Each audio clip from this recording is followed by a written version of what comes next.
Hi ಗೆಳೆಯರೆ, ಇವತ್ತಿನ ವಿಡಿಯೋದಲ್ಲಿ ABS ಫಾರ್ಮುಲಾ ಯೂಸ್ ಮಾಡಿಕೊಂಡು ನೆಗೆಟಿವ್ ವ್ಯಾಲ್ಯೂನ ಪಾಸಿಟಿವ್ ವ್ಯಾಲ್ಯೂ ಆಗಿ ಹೇಗೆ ಕನ್ವರ್ಟ್ ಮಾಡೋದು ಅಂತ ತಿಳಿದುಕೊಳ್ಳೋಣ.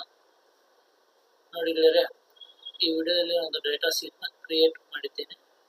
ಈ ಡೇಟಾ ಶೀಟಲ್ಲಿ ನಮ್ಮೊಂದಿಷ್ಟು ವ್ಯಾಲ್ಯೂ ಮೈನಸ್ ಅಲ್ಲಿದೆ ಮತ್ತು ಸಮ್ ವ್ಯಾಲ್ಯೂ ಪಾಸಿಟಿವ್ ಅಲ್ಲಿದೆ.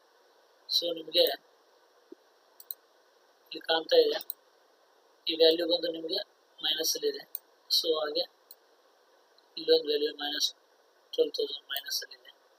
ಸೊ ಈ ರೀತಿ ನಮಗೆ ವ್ಯಾಲ್ಯೂ ಬಂದು ಮೈನಸ್ ಅಲ್ಲಿರೋ ವ್ಯಾಲ್ಯೂನ ನಾವು ಹೇಗೆ ಪಾಸಿಟಿವ್ ಆಗಿ ಕನ್ವರ್ಟ್ ಮಾಡೋದು ಪಾಸಿಟಿವ್ ವ್ಯಾಲ್ಯೂಗೆ. ಸೊ ಇದಕ್ಕೋಸ್ಕರ ನಾವೇನು ಮಾಡ್ತೀವಿ ಅಂದರೆ ABS ಫಾರ್ಮುಲಾನ ಯೂಸ್ ಮಾಡ್ಕೊತೀವಿ. ಈಕ್ವಲ್ ಟು ABS ಟೈಪ್ ಮಾಡಿ.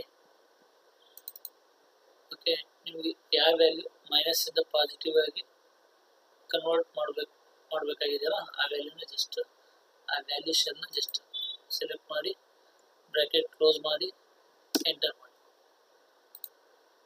ಒನ್ಸ್ ಎಂಟರ್ ಆದಮೇಲೆ ನಿಮಗೆ ನೆಗೆಟಿವ್ ಇರುವಂಥ ವ್ಯಾಲ್ಯೂ ಅಂದರೆ ನೆಗೆಟಿವ್ ಇರುವಂಥ ವ್ಯಾಲ್ಯೂ ಪಾಸಿಟಿವ್ ಆಗಿ ನಿಮಗೆ ಕನ್ವರ್ಟ್ ಆಗುತ್ತೆ. ಸೊ ಒನ್ಸ್ ಇದು ಕಂಪ್ಲೀಟ್ ಆದಮೇಲೆ ಜಸ್ಟ್ ಈ ಸೆಲ್ನ ಸೆಲೆಕ್ಟ್ ಮಾಡಿ ಓಕೆ ಡ್ರ್ಯಾಗ್ ಡೌನ್ ಮಾಡಿ. ಸೊ ನಿಮ್ಗೆ ಇಲ್ಲಿರುವಂಥ ಡೇಟಾ ಶೀಟಲ್ಲಿರುವಂಥ ಎಲ್ಲ ವ್ಯಾಲ್ಯೂ ನೆಗೆಟಿವ್ ಇರುವಂಥ ವ್ಯಾಲ್ಯೂ ಪಾಸಿಟಿವ್ ಆಗಿ ಕನ್ವರ್ಟ್ ಆಗುತ್ತೆ. Positive value as it is positive ಆಗೇ ಇರುತ್ತೆ. ಸೊ ನಿಮಗೆ ಈ ವಿಡಿಯೋ ಇಷ್ಟ ಆಯಿತು ಲೈಕ್ ಮಾಡಿ, ಶೇರ್ ಮಾಡಿ ಮತ್ತು ಸಬ್ಸ್ಕ್ರೈಬ್ ಮಾಡಿ. ಧನ್ಯವಾದ.